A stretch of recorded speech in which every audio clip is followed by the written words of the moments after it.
হ্যাঁ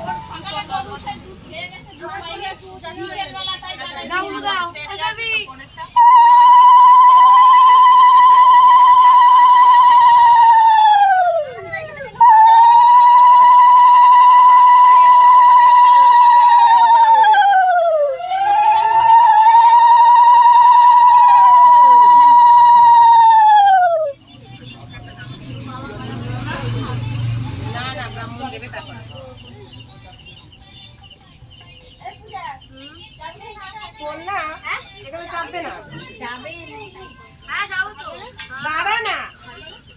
এত বোঝে না আমি এরকম করে দিতাম হয়ে যেত যাস না